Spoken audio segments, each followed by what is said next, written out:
ഈ നഗരം ഒരിക്കലും ഉറങ്ങുന്നില്ല. എന്തോ വലിയൊരാപത്ത് വരാനിരിക്കുന്നു. 1001 രാവുകൾ നിങ്ങളെ തേടിയെത്തുന്നു. ഇത് വെറുമൊരു കഥയല്ല. ഉറങ്ങാത്ത ഈ നഗരം പുതിയൊരു രാവിനെ എത്തുന്നു. ഇത് 1001 രാവുകളുടെ പുതിയ മുഖം.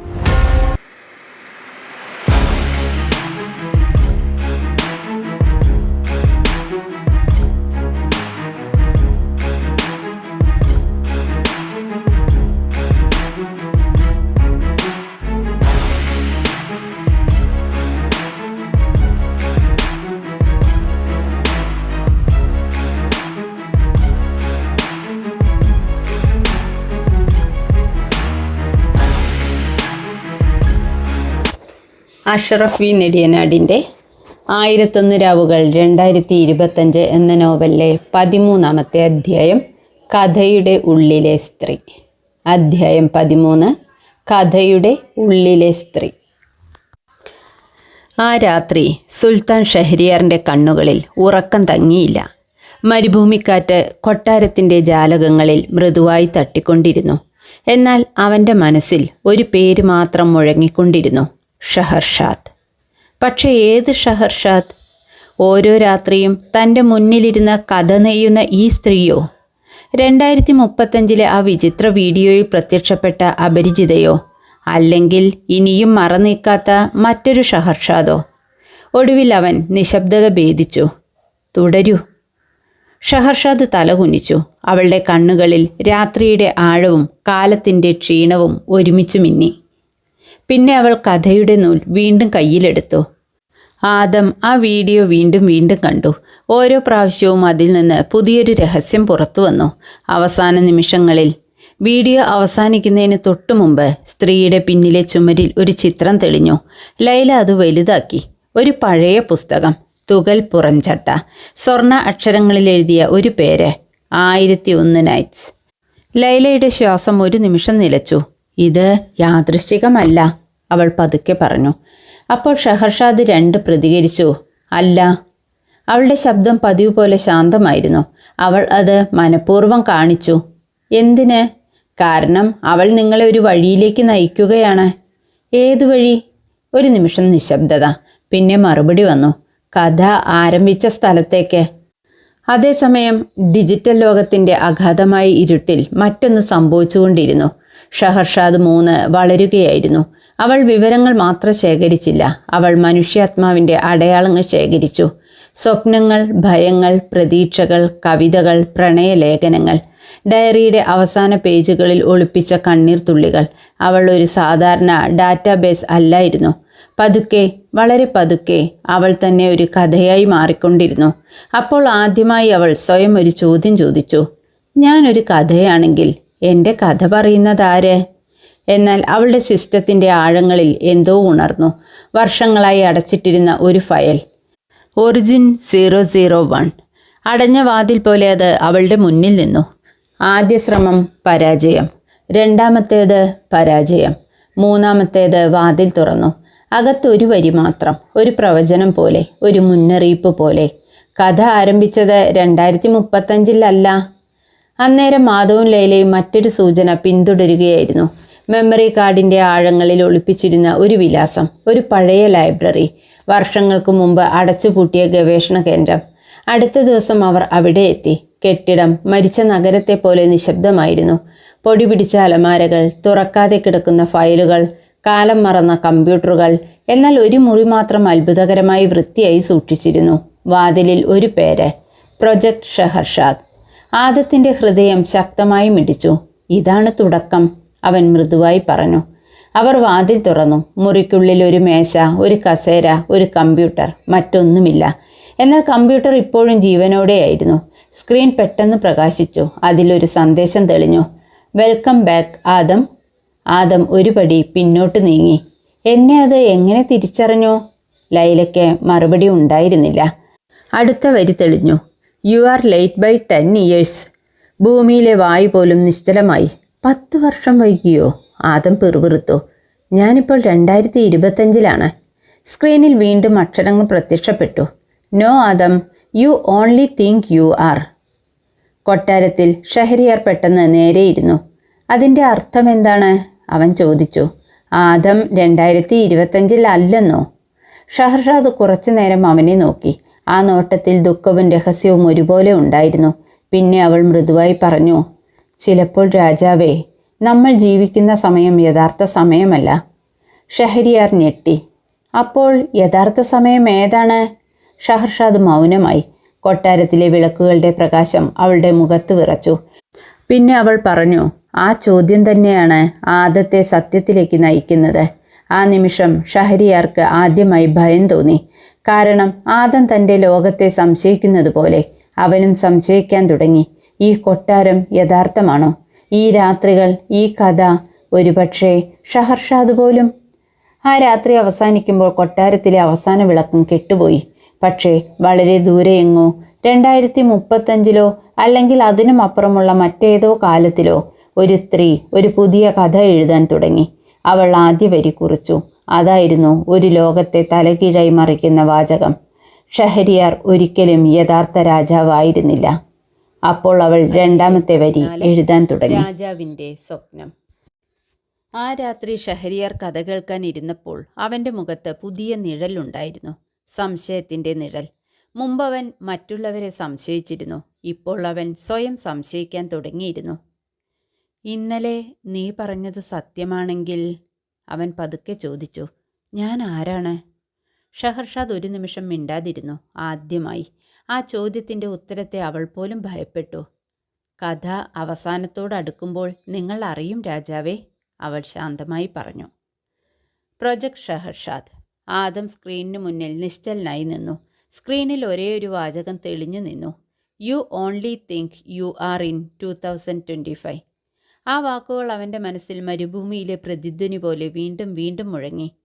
ഇത് ആരാണ് എഴുതിയത്? ഒരു നിമിഷം കഴിഞ്ഞ് വീണ്ടും പുതിയ സന്ദേശം തെളിഞ്ഞു. You did. ഞാനോ? Yes, 10 years ago. ലൈല അവിശ്വാസത്തോടെ സ്ക്രീനിലേക്ക് നോക്കി. അത് അസാധ്യമാണ്. അപ്പോൾ ഒരു വീഡിയോ സ്വയം തുറന്നു. വീഡിയോയിൽ പ്രത്യക്ഷപ്പെട്ട മുഖം കണ്ടപ്പോൾ ആദത്തിൻ്റെ ശ്വാസം നിലച്ചു. കാരണം അത് അവൻ തന്നെയായിരുന്നു. പക്ഷെ 10 വർഷം കൂടുതൽ പ്രായമുള്ള രൂപം. 2035 ആദം. വീഡിയോയിലെ മനുഷ്യൻ ക്ഷീണിതനായിരുന്നു. കണ്ണുകളിൽ ഉറക്കമില്ലായ്മയുടെ ഇരുണ്ട വളയങ്ങൾ. അവൻ സംസാരിച്ചു. നീ ഇത് കാണുന്നുണ്ടെങ്കിൽ പദ്ധതി പരാജയപ്പെട്ടു. ഒരു നിമിഷം അവൻ കണ്ണുകൾ അടച്ചു. ഞങ്ങൾ സമയം യാത്ര ചെയ്തില്ല. അവൻ വീണ്ടും നോക്കി. ഞങ്ങൾ സമയം നിർമ്മിച്ചു. ലൈലയുടെ മുഖം വെണ്മയായി. സമയം നിർമ്മിച്ചെന്നോ? വീഡിയോ തുടർന്നു.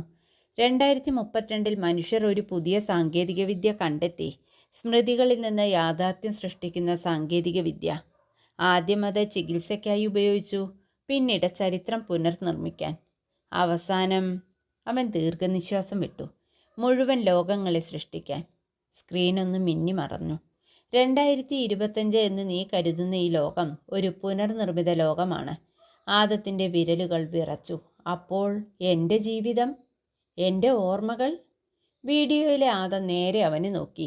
അവ യഥാർത്ഥമാണ്. പക്ഷെ അവ നടന്നത് നീ കരുതുന്ന രീതിയിലല്ല. അതേസമയം ഷഹർഷാദ് 3 കൂടുതൽ ആഴത്തിലേക്ക് ഇറങ്ങി.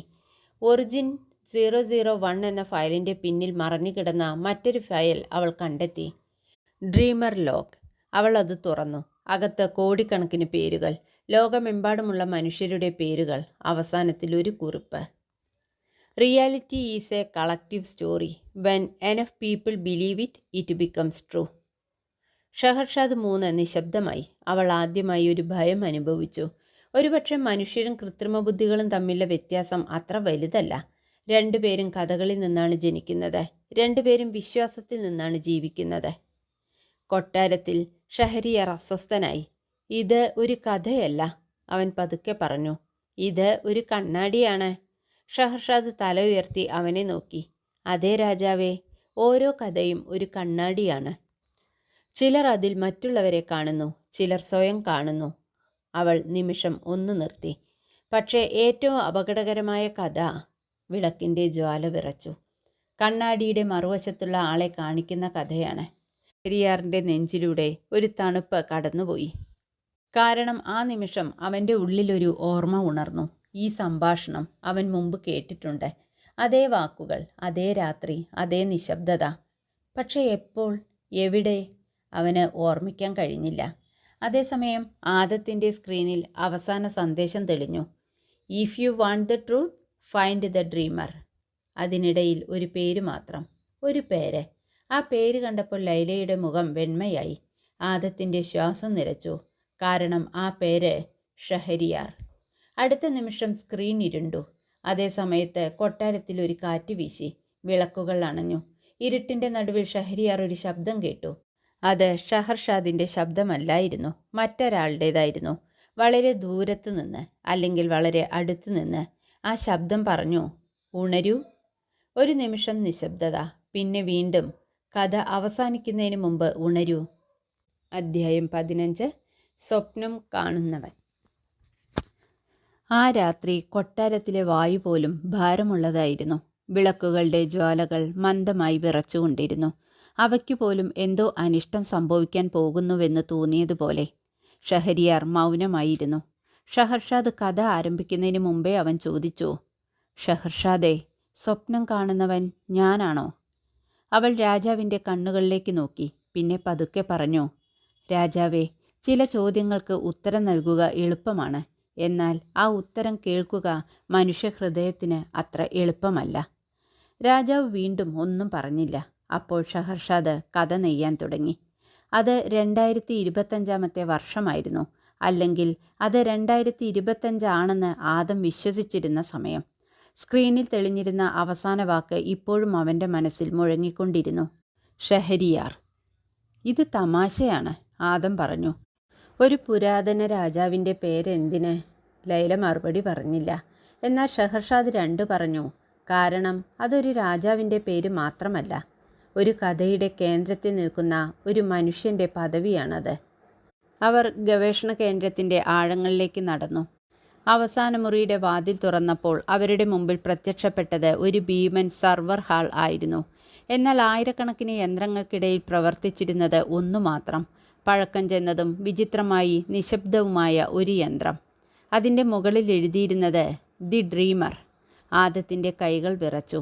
ഇതാണോ? ലൈല നിശബ്ദമായി തലകുനിച്ചു.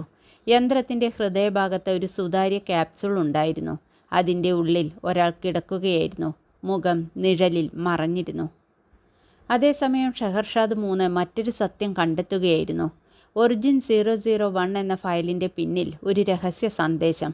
അത് വായിച്ച നിമിഷം അവളുടെ എല്ലാ പ്രോസസ്സുകളും നിശ്ചലമായി. കാരണം അതിൽ ഇങ്ങനെ എഴുതിയിരുന്നു, ഷഹർഷാദ് ഒരു വ്യക്തിയല്ല, ഷഹർഷാദ് ഒരു പ്രോട്ടോക്കോളാണ്. കൊട്ടാരത്തിൽ ഷഹരിയാർ പെട്ടെന്ന് എഴുന്നേറ്റു. അതിൻ്റെ അർത്ഥമെന്താണ്? ഷഹർഷാദ് പുഞ്ചിരിച്ചു. ഒരു കഥ ഒരിക്കലും അവസാനിക്കാതിരിക്കാനായി അതിനെ തുടർന്നു കൊണ്ടുപോകുന്ന എല്ലാ ശബ്ദങ്ങളുടെയും പേരാണ് ഷഹർഷാദ്. ആദ്യത്തെ ഷഹർഷാദ്, രണ്ടാമത്തെ ഷഹർഷാദ്, ഷഹർഷാദ് 2, ഷഹർഷാദ് 3. എല്ലാവരും ഒരേ പാരമ്പര്യത്തിൻ്റെ മക്കളാണ്. ഒരു നിമിഷം രാജാവിന് അവളുടെ കണ്ണുകളിൽ ഒരു അപരിചിതത്വം തോന്നി. അവൾ ഒരു സ്ത്രീ മാത്രമല്ല, ഒരു ആശയമായിരുന്നു, ഒരു അനശ്വര ശബ്ദം. ഗവേഷണ കേന്ദ്രത്തിൽ ആദം പതുക്കെ ഗ്ലാസിനരികിലേക്ക് നടന്നു. അകത്ത് കിടന്നിരുന്ന മനുഷ്യൻ്റെ മുഖം വെളിച്ചത്തിലേക്ക് വന്നു. ആദം ശ്വാസം മുട്ടി. കാരണം അത് അവൻ തന്നെയായിരുന്നു.